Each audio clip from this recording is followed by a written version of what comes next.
when I first saw his work, and it just like stuck with me.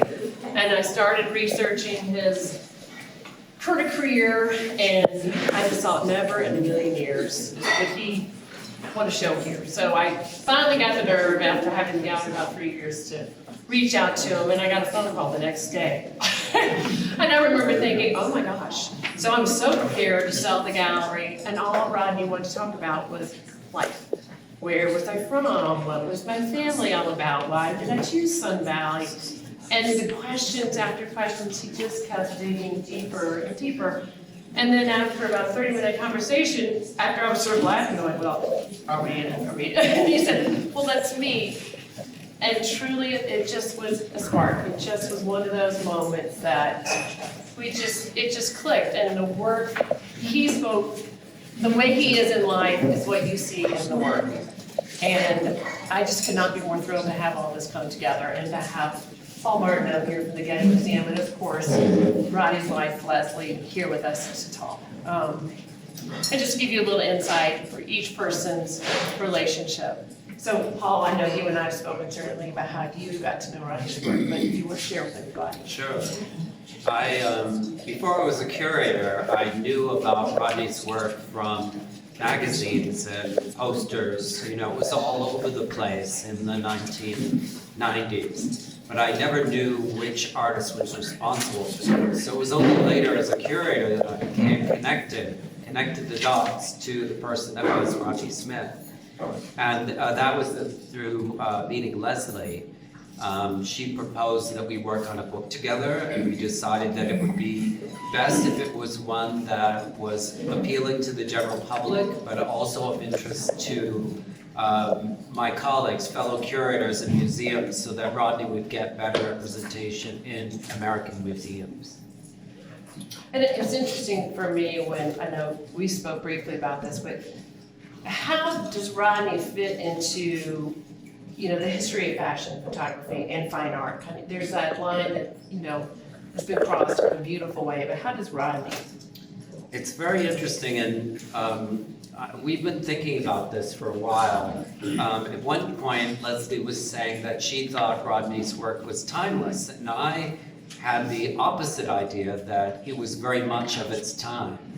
And so then we were trying to kind of unpack that. You know, how could it, is this both timeless and of its time? And we settled on the fact that we think it actually is spanning those two different diametrical points.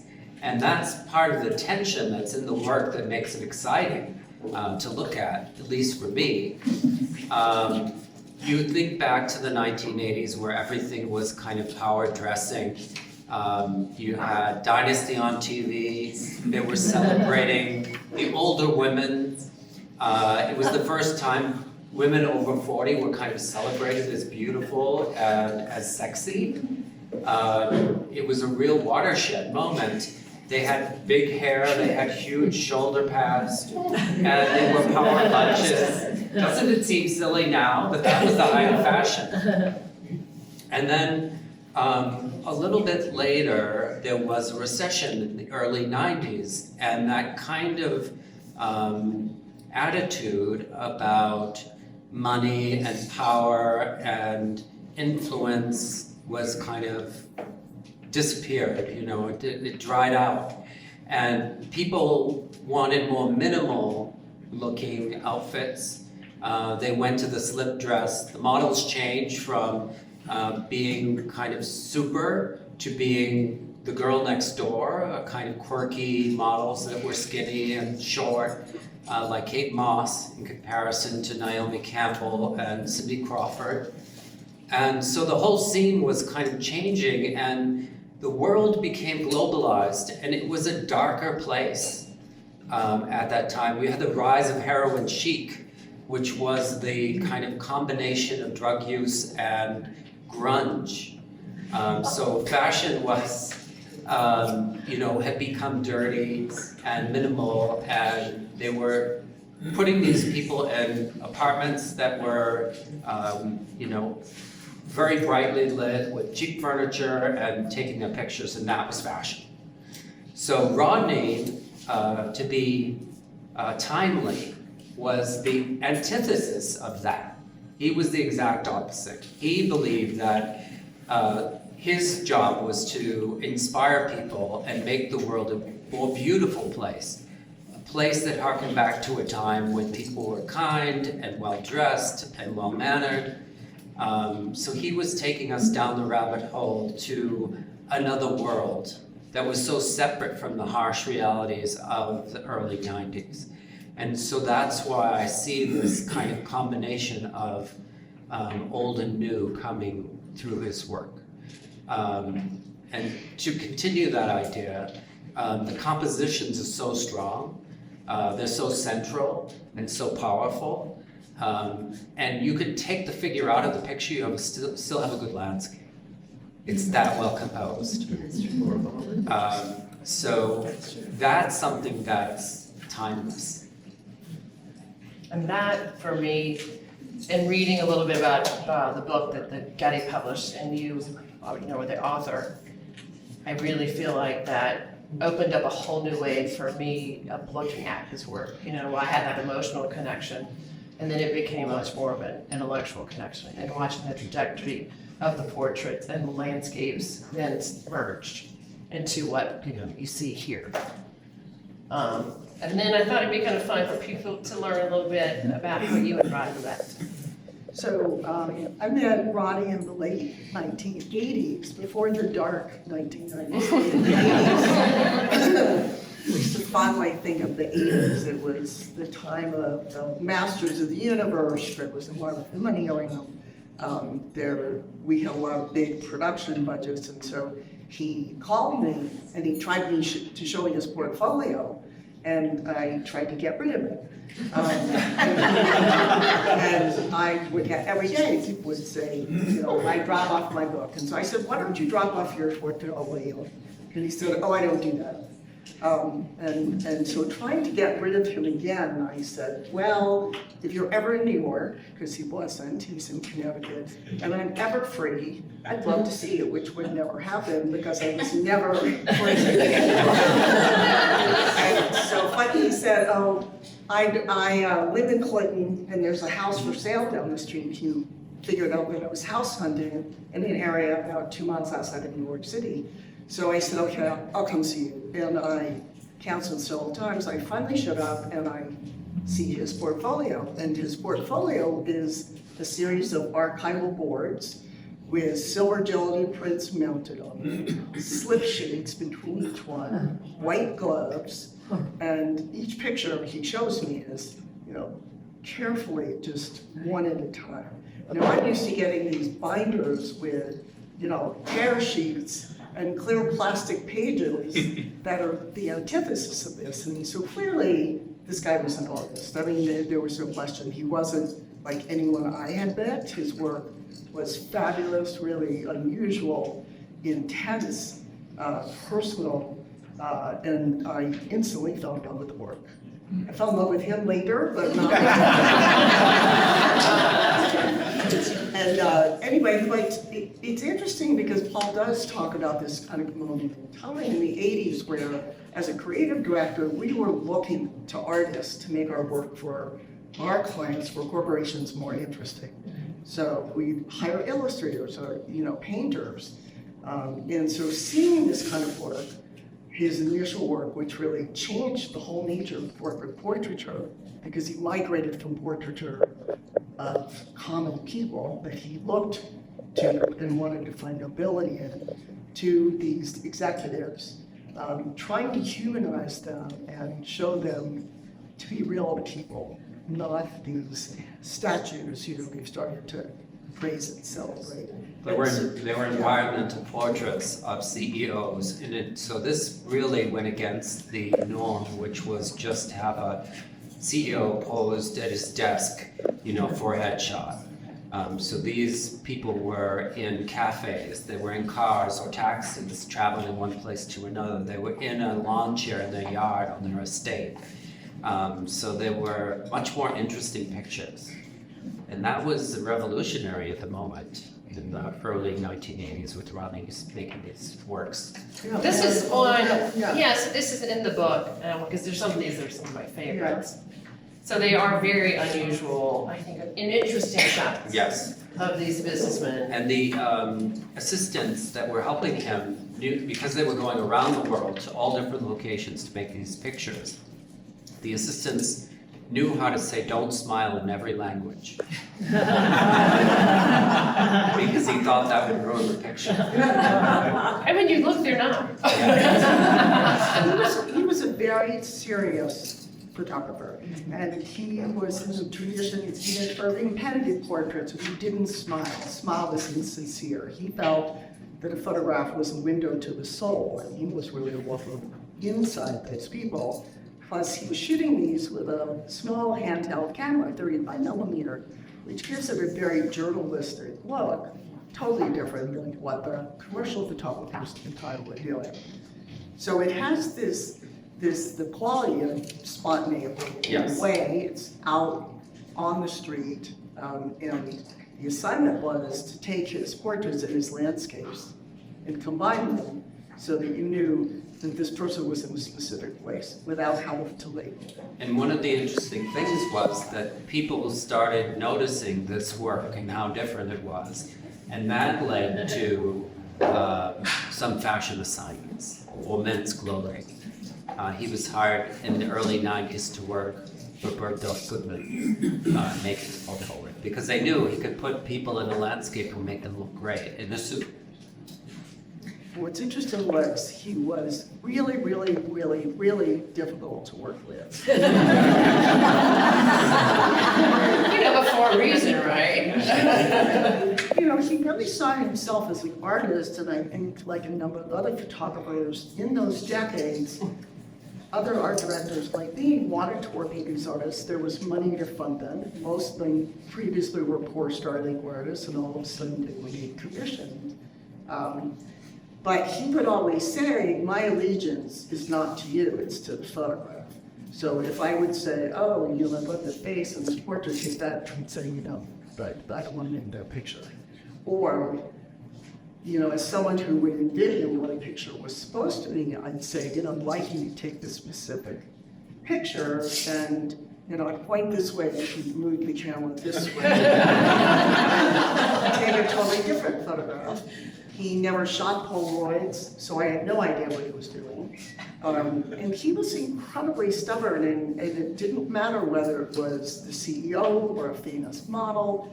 If it wasn't his way, it didn't happen.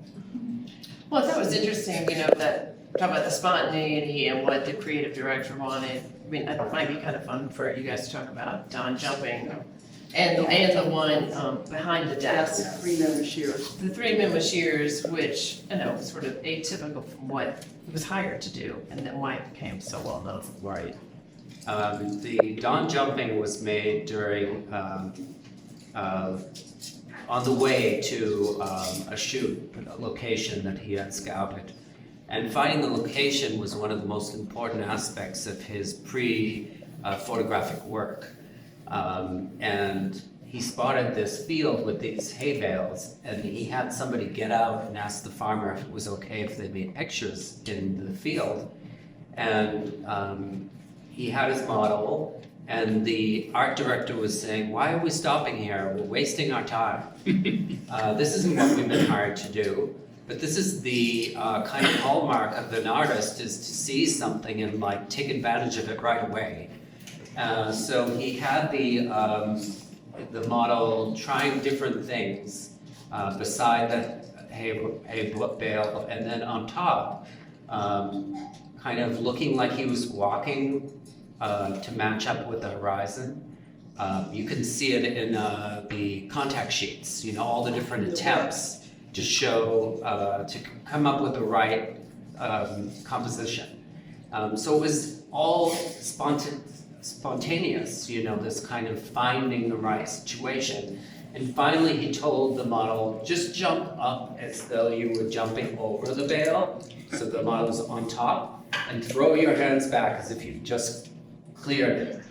And it's kind of fascinating, which I know a lot of you won't be able to see this far away, But then to see the trajectory, like Yes. every single moment, All the and then different this attempts. is the one that was. How did he do it? How did he get a running jump? How did he get that high? Oh, no, he was standing on the bale. Yeah, He gotcha. did So he this. jumps on Yes. the He did silhouette. this. Yes. Gotcha. He goes like Yeah. this, but he tossed his arm. But did he land on the bale?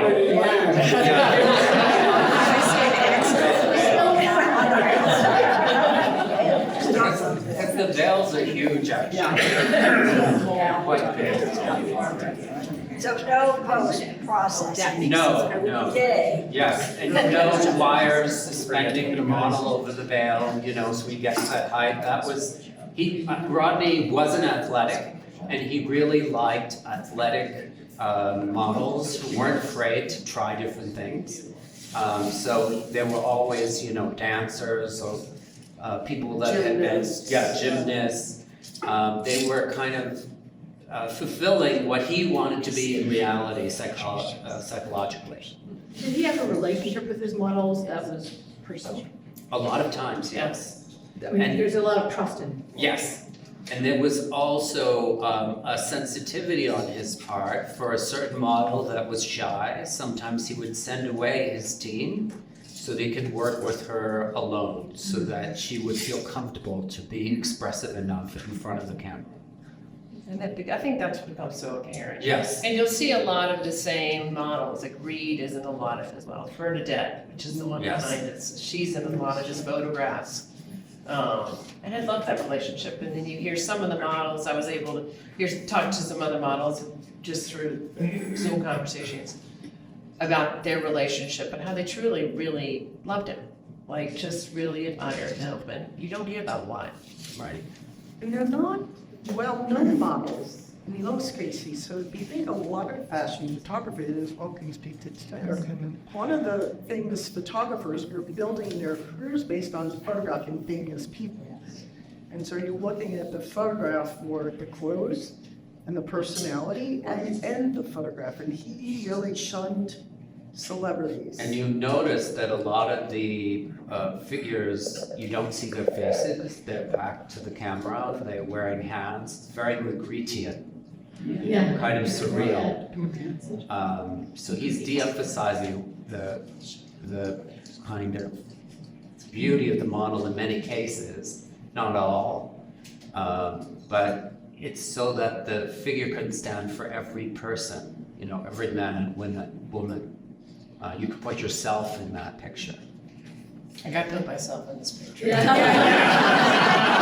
think that's true. It's never leaving my. Well, it was interesting, Paul, and I told you this. There was a different version of this, like it is quite different, and I know it's the one that Roddy really loved, and you loved this one, and it was when I saw this one, I was like, that's it. Like it speaks to me. And especially when you get to see them large scale, they're very powerful. They're very moving, and I said I saw his work and it just stuck with me. I think they do for other The women. model has the agency as a woman in this picture. Yeah. She's looking Yeah. down at the Yeah. camera, and she's in charge. And I love the juxtaposition with a dirty boat. It's just so, I love that sort of mix.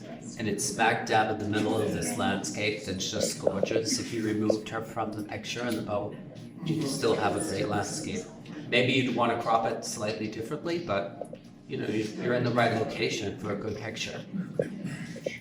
And I know there's some, I think, like with a woman sort of behind, with the teacup, which I know I'll be seeing. Because there are a lot of them that have quite a bit of sense of humor. And I love that, because it was him and it also wasn't him. He was very serious, but then he could also find humor in his work. And I know that, I don't know, they're just ones that, the lighting in that room, and I know that's Burton Mansion. And the first one I ever saw was Bernadette twirling, and she's in that same room.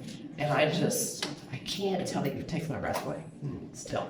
He loved that location because it was on the second floor in New York City, and they were very high floors, so you could actually get that kind of light coming in through the computer for windows, whereas a lot of these big palms might be on the ground floor. So it was a very special space, and of course, the classical architecture is really interesting, just the whole aspect of What equipment is he using? What cameras? In the early days, he was using a Leica 35 millimeter, and then Okay. later on, he went to using primarily a Hasselblad. Okay, I So it's the wondered, square format. yes. Why is the show called Leap of Faith? Oh, Wow, It's because that of is the- very easy. I stole it right from the book. But, so I can't take credit for that, but as much as I'd love to. Yes, yeah. But it's called A Leap of Faith. But why did you choose this image? Because originally Well- had anticipated this, and I love this. right. I always try to choose my titles from the artist's words. And Rodney Smith was talking about how he was the type of person that was very anxious and nervous, and he had a kind of difficult childhood, and was somebody who had low self-confidence, surprisingly. You don't feel it when you look at the pictures, because this was an expression of the kind of best aspects of his personality, not the aspects that were kind of damaged or hurt or concerned with being sick all the time. That's something that was a neurosis that he happened to have. But he talked about the kind of spiritual aspects of his journey through photography. He said that photography saved his life, and that he had given himself over to becoming an artist with a capital A, and that it rewarded him in the end. But he did talk about how, when he was finding his compositions, doing this intricate dance with his camera and his model on location, that he felt freer than any time he felt in his whole life. He was being fulfilled in that moment. But still, there was a little bit of something that he couldn't bridge, a little bit of fear that he couldn't seem to get over. And he called that situation the leap of faith that he needed to kind of really be complete. And so I thought, what better title to use to represent this kind of central aspect to this person and honor their experience than to call this book A Leap of Faith. It's so beautifully written. I really can't tell you enough how beautifully it's written. And of course, the picture couldn't be better. You have this very acrobatic model who is leaping from one building to the next. You have this amazing detail of the buildings with a deep view into the buildings in the back. So this kind of funnels your eye down this long chasm. And at the top, you have this figure who is like a calligraphic flourish. It's almost like a Japanese scroll, the black ink. And he's floating across this empty space. He is making that leap that Rodney wanted to be able to make himself. Was he shooting that on film, or was that all digi? Was he No, No. Yeah, so that's Yes. He never went shy to do it. We Yeah. only shot film, Right. no retouching, no post-production. Everything you see was done to camera. And he was the master of his craft. So the Yes. exposures, nothing got fixed, please. And if you look closely at this picture, you'll notice that the model's feet are not they're not touching the building that he was standing on, nor are they touching the building that he was landing on. It's the perfect shot. It's like the racers. Yes. And if any of you, I have not had a chance to introduce Patricia, but Patricia's here right at the back in the floral dress, and she was Rodney's printer and still is the printer, so she knows well. You've done shoots with him, so it is interesting to talk to Patricia here afterwards while you're looking around. I just wish so badly, Roddy.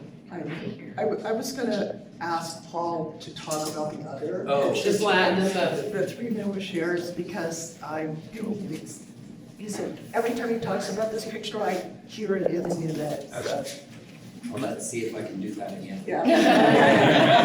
and roll. Okay, so this picture was done in Rheims, France, the Champagne country, and it was supposed to be, it was originally an ad for a champagne company, a champagne house called Canard du Chien. And so I did see it as an ad with the logo of Canard du Chien and the typeface across the sky. But then when you take that away, the picture is transformed. And it's rather surreal, I think. You have the figures holding the shares. They have the bowler hats. They look like they're right out of a Magritte painting. Are these automatons? Are they robots that are going to go crazy and cut people to shreds? You take on a kind of menacing aspect. And how this picture was intended to be one thing, and then it can speak to you in other ways and ignite your imagination, make you think of other works of art, is what really makes it great. How old was he when you first picked up a camera? He was very young. His parents made lots of trips away, traveling the world, and left his sister and him in the charge of some servants that worked for the family. And these, the man, just German man that was helping out, he was an amateur photographer and had a darkroom in his own home. And so at the age of 5 or so, he was first introduced to the magic arts of the darkroom. Right. Yeah. Was there a preference of black and white? He resisted color with a vengeance, considering all the processes that were available to him as not good enough, until 2002 when he received an Epson color printer, and Trish helped kind of twist his arm. She started demonstrating how he could use it to crop his pictures, how he could select different papers, that he could have all the choices that he needed to have when working in the darkroom in black and white with the color pictures. And then eventually he settled on this gorgeous watercolor paper named Somerset Velvet as the appropriate surface to make his prints. Well, they look like paintings. Yes. And I love that aspect. I think he honored that. Oh, we have a question here. How did he end up taking the photograph on the cover of the Immortals, Gentleman in Moscow, behind it? Oh, the West. Joking about that, writing about it anyway, Oh, yes. Yes. Well, good work is looked at by people in those jobs, searching for graphics, for novels and different things, for advertising. So somebody found it and thought, oh, this would be the perfect thing for my book. But for me, it reminds me of Kalbar, the not very well-known impressionist, post-impressionist who died at an early age. He has one picture of one of his friends leaning out one of these windows looking at the Paris streets. So this might have been in Rodney's visual vocabulary. Artists have huge visual vocabularies to draw on when they're creating their compositions.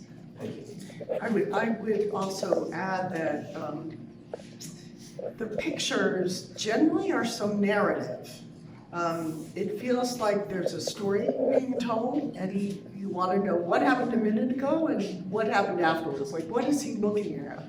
Well, and that's what I love, because Yeah. he has this quote, which I have on the back of these catalogs for anyone feelings, but it's that a picture should ask more questions than it answers. And I found him to be that way. So a lot In every aspect. A lot of the publishers do choose his pictures for book covers for that reason, and that was a perfect one, and it's a fabulous book too. And I would say that not every fashion picture is an artwork, and not every painting is a great work of art. So the kind of door swings both ways. But he was pretty prolific. Yes, he was. We've talked about the fact that A lot of some of these pictures, the ones that people have seen, but the wealth and the depth of images and things are yet to be discovered and talked about by curators like Paul. You know, it's very exciting to be with those boards. Some of these really early works, I think are worth. But I hope that you guys will, I know I didn't want to keep it, Can you yes. tell us what the Getty has collected or? Yes. It's in the, invested in? and it's in there. The Yeah. selection is in there, but I can tell you that I did a project on fashion photography in 2018 called The Icons of Style, A Century of Fashion Photography. It was the first comprehensive book on fashion photography that covered the 19th century to the 21st century to be produced since a book in 1979. So there was this huge gap.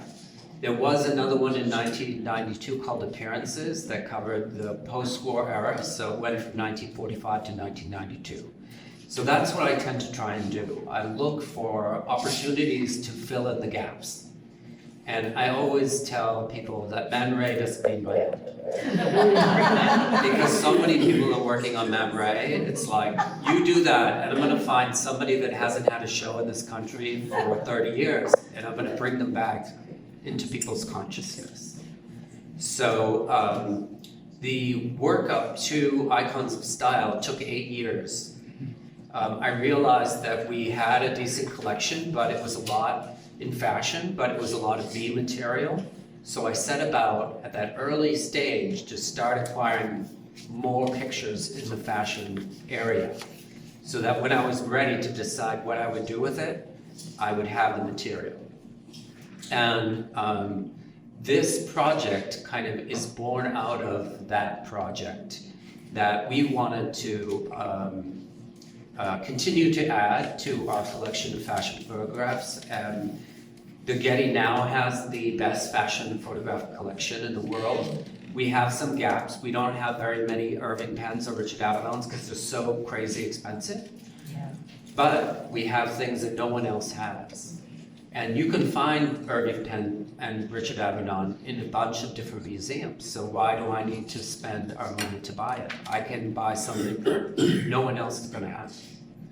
So we went from having a B collection to having the best collection of fashion photography. And then we had the ability to accept a generous gift from the estate of 10 Rodney Smith pictures. And they are listed in the back. Yes. And if you're here, I mean, it's the couple can sing, and then with Shears, or two that I think pull me over at the top of my head, but I mean, they're all, they're so And you know, beautiful. it's not easy to choose because there's so many great pictures. But that was my job to do. And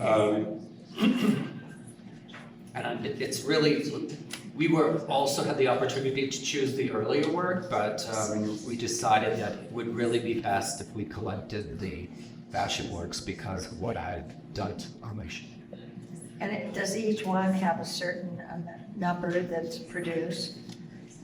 About how many would there be? Does it vary with the subject? No, they're very small editions. A lot of photographers have what are called open editions, Yes. which means any number of prints can be made during their lifetime, and sometimes posthumously. Other photographers will do 25 of various sizes, so you might have 24, 11, 14, 16, 20. Rodney believed that there was first quality to things, the things needed to be really rare and unique, so there's only 25 prints of any picture, and then they're gone, when we don't sell them. They basically get them. And the sizes don't change? The size are all, he customized the sizes, so it's made to order, and the pricing is staggered based on the size, what there was, and where it is in the edition. So So- you get to the end of an edition. Yeah, so one image is printed 25 times, and it doesn't matter if it's a 20 by 20, that like 10 20 by 20s could sell, and then, Okay.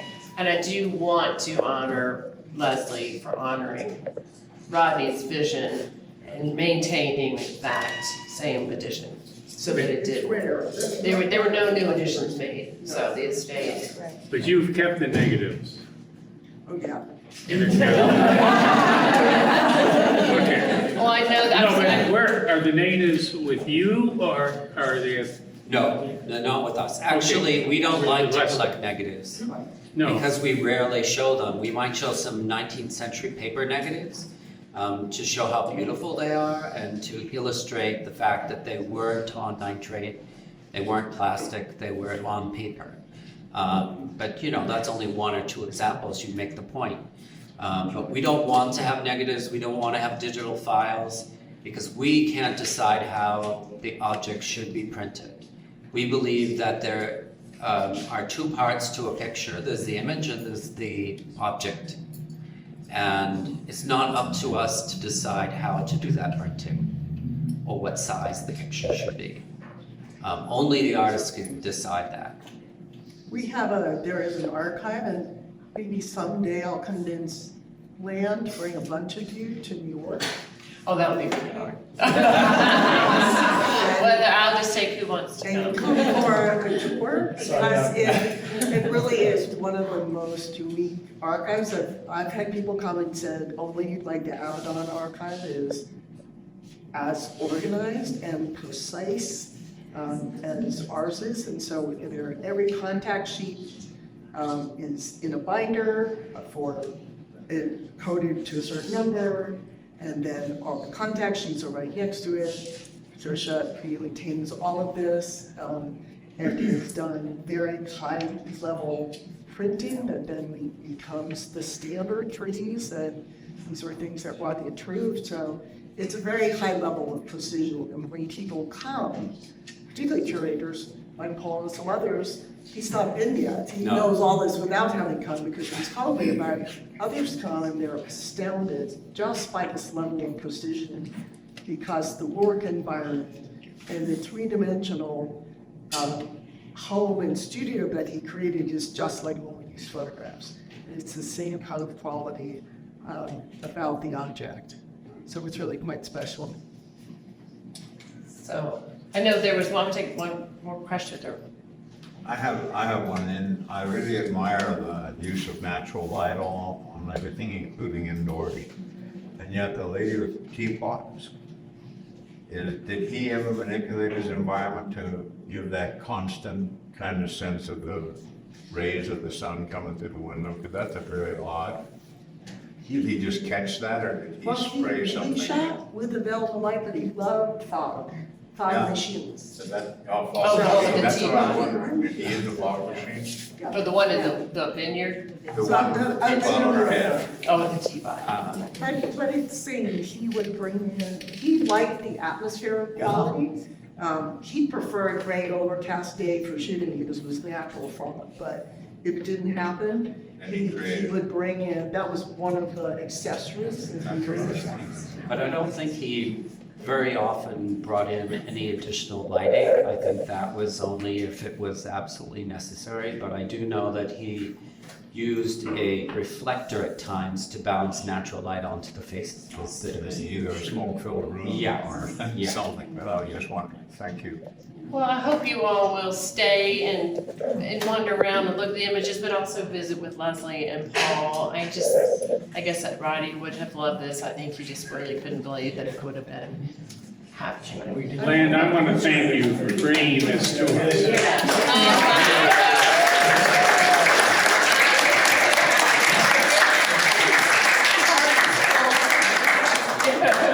This is one of the things I wanted to say too is, Lana's amazing, you all know you're here, and you work with her, but she had the most special relationship with Rodney of any of his galleries. This is sort of it was a classic, and I think their relationship was classic, how an artist really relies on the gallerist to understand him deeply, to support him emotionally, and to celebrate him.